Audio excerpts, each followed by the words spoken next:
Hello guys, आप सभी का धन्यवाद। मैं वीरेंद्र कुमार, ज्ञान ज्योति ITI कॉलेज चूरू स्टूडेंट। आज हम बात करेंगे इलेक्ट्रीशियन थ्योरी के उन महत्वपूर्ण क्वेश्चनों की जो हमारी एनुअल एग्जाम की दृष्टि से बहुत महत्वपूर्ण होते हैं। ओके गाइज, तो हमारा इस क्वेश्चन सीरीज का पहला क्वेश्चन है, किस ट्रांसफॉर्मर में द्वितीयक वोल्टेज प्राथमिक वोल्टेज के समान होती है? किस ट्रांसफॉर्मर में द्वितीयक वोल्टेज प्राथमिक वोल्टेज के समान होती है? एक विशेष निवेदन है गाइज कि आपको बिल्कुल स्थिरता से, बिल्कुल ध्यान से क्वेश्चन को पढ़ना है।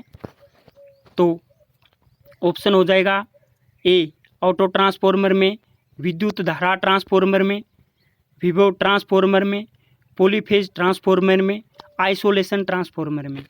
आइसोलेशन ट्रांसफॉर्मर में प्राइमरी और सेकेंडरी वाइंडिंग का अनुपात भी आपको पता है, 1:1 होता है, सेम वाइंडिंग होती हैं।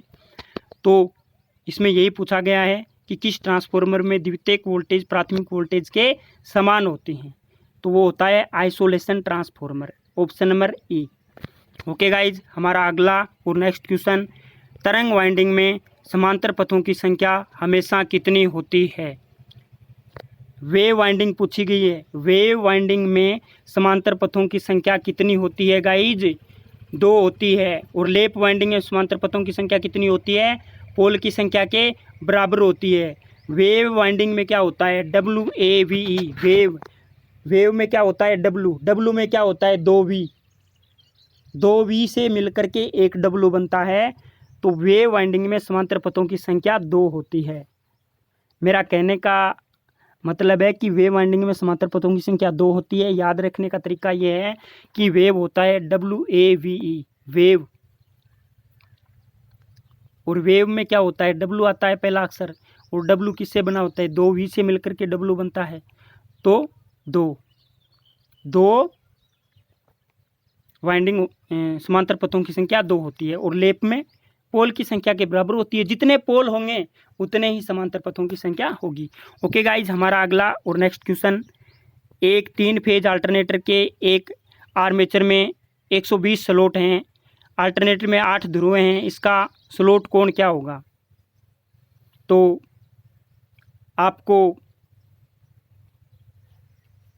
120 के अंदर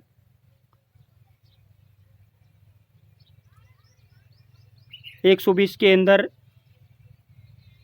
भाग देना है 12 का। 12 का भाग नहीं देना है, 8 का भाग देना है। तो 1 अंठो अंठो 2 अंठो 8 1, फिर बचा 4 तरी बिंदी, 1 अंठो अंठो 2 अंठो 16, 3 अंठो 24, 4 अंठो 32, 5 अंठो 40। एक 3 फेज अल्टरनेटर के एक आर्मेचर में 120 स्लॉट हैं, आर्मेचर में 8 ध्रुव हैं, इसका स्लॉट कोण क्या होगा? तो गाइज इसका स्लॉट कोण होगा 12 डिग्री। ऑप्शन नंबर ए सही हो जाएगा। 12 degree, 24 degree, 36 degree, 48 degree, 60 degree. तो इस क्वेश्चन का आंसर है ऑप्शन नंबर ए सही हो जाएगा, 12 डिग्री। ओके गाइज, हमारा अगला और नेक्स्ट क्वेश्चन, विद्युत धारा ट्रांसफॉर्मर के बारे में निम्नलिखित में से कौन सा कथन असत्य है? प्राथमिक को लोड के साथ, विद्युत धारा ट्रांसफॉर्मर के बारे में निम्नलिखित में से कौन सा कथन असत्य है? प्राथमिक को लोड के साथ श्रेणी क्रम में संयोजित किया जाता है। प्राथमिक विद्युत धारा द्वितीयक धारा से प्रभावित नहीं होती है। चुंबकीय फ्लक्स से प्राथमिक विद्युत धारा के अनुसार परिवर्तित होता है भैया। प्राथमिक विद्युत धारा लोड से प्रभावित होती है भैया। प्राथमिक विद्युत धारा लोड से प्रभावित होती है। इनमें से कोई नहीं। विद्युत धारा ट्रांसफॉर्मर के बारे में निम्नलिखित में से कौन सा कथन सत्य है? इनमें से कोई नहीं, ये सभी सत्य हैं। ओके गाइज, हमें पूछा है सत्य, तो इनमें से कोई नहीं। हमारा अगला और नेक्स्ट क्वेश्चन, ट्रांसफॉर्मर में नमी के प्रवेश को रोकने के लिए ब्रीदर में किस पदार्थ का प्रयोग किया जाता है? कॉपर सल्फेट का, सोडियम क्लोराइड का, सोडियम सिलिकेट का, सिलिका जेल का, पोटेशियम क्लोराइड का। ट्रांसफॉर्मर में नमी के प्रवेश को रोकने के लिए ब्रीदर में किस पदार्थ का उपयोग किया जाता है? सिलिका जेल का। ओके गाइज, सिलिका जेल का। तो हमारे इस क्वेश्चन का आंसर ऑप्शन नंबर डी सही हो जाएगा, सिलिका जेल।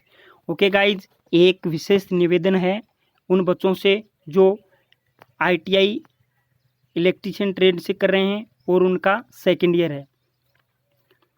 आपसे विशेष निवेदन है कि मैं ये जो आपको क्वेश्चन सीरीज करवा रहा हूँ, अगर आपने ये क्वेश्चन सीरीज कर ली तो मैं ये गारंटी के साथ कह सकता हूँ कि किसी भी व्यक्ति के बैक नहीं आएगी थ्योरी के अंदर। अगर आपने इस प्रकार के क्वेश्चनों को अच्छे से तैयार कर लिए तो मैं आपको इस प्रकार के क्वेश्चन सीरीज बहुत सारे क्वेश्चनों को करवाने वाला हूं, लेकिन आपके तो केवल 50 क्वेश्चन ही आते हैं और मैं हर टॉपिक से क्वेश्चन ले रहा हूं। इस क्वेश्चन सीरीज में हर टॉपिक से संबंधित क्वेश्चन आया है, क्योंकि आपकी सेकेंड ईयर हो चुकी है। आपको जितना पढ़ना है वो आप पढ़ चुके हो। अब आपको क्या करना है, आपको मेंटेन करना है कि हमें क्वेश्चनों को कैसे सोल्व करना है। हर किसी टॉपिक से क्वेश्चन आ जाए, हमें सोल्व करना है। तो गाइज सीधी सी बात है, आपने ट्रांसफार्मर पढ़ लिया। ट्रांसफार्मर में नमी के प्रवेश को रोकने के लिए ब्रीदर के अंदर किस पदार्थ का उपयोग किया जाता है? सिलिका जेल का। ओके गाइज, हमारा अगला और नेक्स्ट क्वेश्चन, एक ट्रांसफार्मर में अधिकतम वोल्टेज विनियमन तब होता है जब लोड पावर फैक्टर होता है। सीधी सी बात है कि अधिकतम तब होता है जब लीकेज इम्पीडेंस कोण के बराबर होता है। जब पावर फैक्टर है वो लीकेज इम्पीडेंस कोण के बराबर होता है। ऑप्शन आगे दे रखा है, लीकेज इम्पीडेंस कोण से कम है, लीकेज इम्पीडेंस कोण से अधिक है, 0 एकक बोलते हैं इकाई को। तो एक ट्रांसफार्मर में अधिकतम वोल्टेज विनियमन बोलते हैं वोल्टेज रेगुलेशन को। वोल्टेज रेगुलेशन तब होता है जब load power factor leakage impedance कोण के बराबर होता है। ओके गाइज, हमारा अगला और नेक्स्ट क्वेश्चन, एक 4 ध्रुव सिंप्लेक्स से लेप वुंड आर्मेचर में समांतर पथों की संख्या कितनी होती है? एक 4 ध्रुव सिंप्लेक्स से लेप वुंड आर्मेचर में समांतर पथों की संख्या कितनी होती है? गाइज, एक तो होता है लेप और एक होता है वेव। मैंने पहले ही बता दिया कि वेव वाइंडिंग में समांतर पथों की संख्या 2 होती है और लेप वाइंडिंग में समांतर पथों की संख्या पोल की संख्या के बराबर होती है। लेकिन इसमें पहले ही दे रखा है सिंप्लेक्स है, तो अगर सिंप्लेक्स है, एक 4 ध्रुव सिंप्लेक्स लेप वुंड आर्मेचर है, तो उसमें समांतर पथों की संख्या 4 होगी।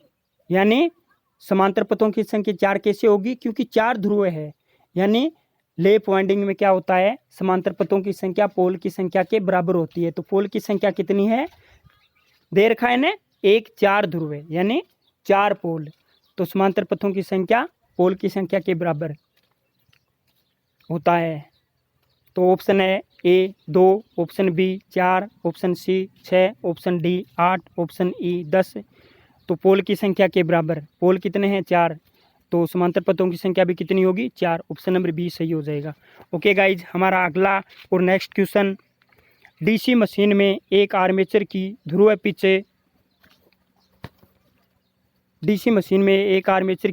पिच है यदि ध्रुव और स्लॉट की संख्या 4 और 28 है। तो सीधी सी बात है गाइज कि ध्रुवों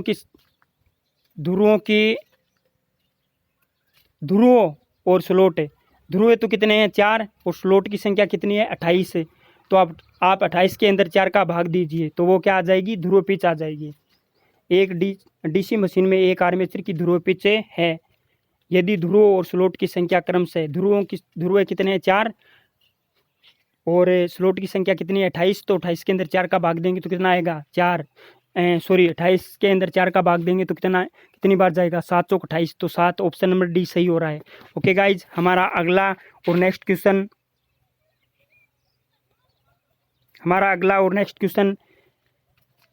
फिलामेंट लैंप सामान्य रूप से किस पावर फैक्टर पर संचालित होते हैं? फिलामेंट लैंप है वो सामान्य रूप से किस पावर फैक्टर पर संचालित होते हैं? 0.5 लीडिंग, 0.5 लैगिंग, एकक, 0.8 लैगिंग या 0.8 लीडिंग। तो गाइज ये फिलामेंट लैंप है, जितने भी फिलामेंट लैंप हैं, जैसे फिलामेंट टंगस्टन फिलामेंट लैंप है, हीलियम है, जो भी है, मान लो जो फिलामेंट लैंप हैं वो एक इकाई पावर फैक्टर पर संचालित होते हैं। तो इस क्वेश्चन का आंसर है वो ऑप्शन नंबर है सी सही हो जाएगा। ओके गाइज, हमारा इस क्वेश्चन सीरीज का अगला नेक्स्ट और लास्ट क्वेश्चन, निम्नलिखित में से किस उपकरण में सुरक्षा के लिए भू संपर्क की आवश्यकता नहीं होती। हमें वो ऑप्शन बताना है कि जिसमें भू संपर्क की आवश्यकता नहीं होती, यानी जिसमें अर्थिंग की आवश्यकता नहीं होती। निम्नलिखित में से किस उपकरण में सुरक्षा के लिए भू संपर्कन की आवश्यकता नहीं होती।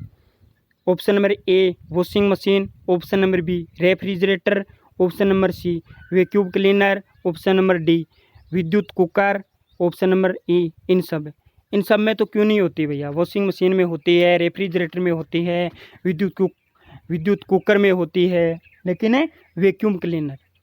निम्नलिखित में से किस उपकरण में विद्युत सुरक्षा के लिए भू संपर्कन की आवश्यकता नहीं होती। Option number C vacuum cleaner में भू संपर्कन की आवश्यकता नहीं होती। वैक्यूम क्लीनर में भू संपर्कन यानी अर्थिंग की आवश्यकता नहीं होती। तो गाइज हमारे इस क्वेश्चन का आंसर है वो ऑप्शन नंबर है सी सही हो जाएगा।